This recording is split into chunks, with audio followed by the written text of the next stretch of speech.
এগুলো কি চিনো? হ্যাঁ। কি বলো তো এগুলো? হ্যাঁ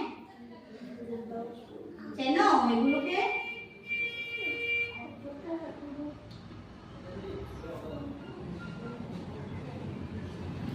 দেখো তো এগুলোকে চেনো কিনা?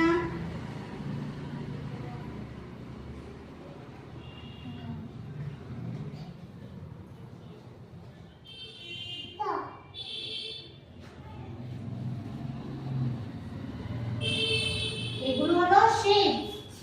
এগুলো কি শেপ? অনেক রকমের শেপ থাকে, ঠিক না? আমরা অনেক খেলনার জিনিসও অনেক রকমের শেপে পাই, আমরা অনেক খাবারের জিনিসও অনেক শেপে পাই, ঠিক না? এই যে এটা হলো ওভাল, এটা কি এটা শেপে কিছু খাও এবং আছে, দেখো তো চেনো কিনা? শেপের বাংলাটা একটু কই দাও। শেপ। শেপ মানে আকৃতি। বিভিন্ন রকমের আকৃতির বিভিন্ন জিনিস থাকে, ঠিক না? যেমন এটা হলো একটা ওভাল, এটা কি ওভাল? এই শেপটার নাম হলো ওভাল। এই শেপে কি কি থাকে রে? বলো।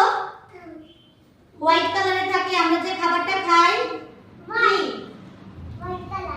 ডিম, এগ। এগটা কি এই আকৃতি থাকে না? তোমরা এগ খাও তো না? খাও না? এগটা কি কালার? কি কালার এগটা? বলো।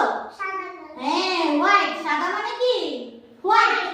এই যে এগটা কি এই শেপে থাকে না? তারপর এই যে এটা কি সার্কেল, এটা কি সার্কেল। এই সার্কেলটা কি থাকে? এমন সার্কেলে কি কি খাও তুমি বা কি কি দিয়ে খেলা করো? হ্যাঁ বল আছে। বল কি আমরা সার্কেল থাকে? তারপর আরো কি আছে? আমরা যে বিস্কিট খাই এগুলো কি থাকে? সার্কেল। ট্রায়াঙ্গেল থাকে? ট্রায়াঙ্গেল থাকে? তাহলে এই যে রেক্টেঙ্গেলের কি বিস্কিট থাকে? রেক্টেঙ্গেলে বিস্কিট থাকে না? এরপরে এই যে টেবিলগুলো আছে এগুলো কি? এই টেবিলগুলো কি রেক্টেঙ্গেল না? তারপরে যে এটা কি ট্রায়াঙ্গেল, এটা কি ট্রায়াঙ্গেলে কি কি থাকে রে? তোমাদের বার্থডে যে টুপিটা পরো এই টুপিটা কি থাকে না? থাকে কি না বলো? বার্থডে টুপি পরো তো তখন এই টুপিটা কি এই যে এই শেপে থাকে। টুপিটা কোন শেপে থাকে?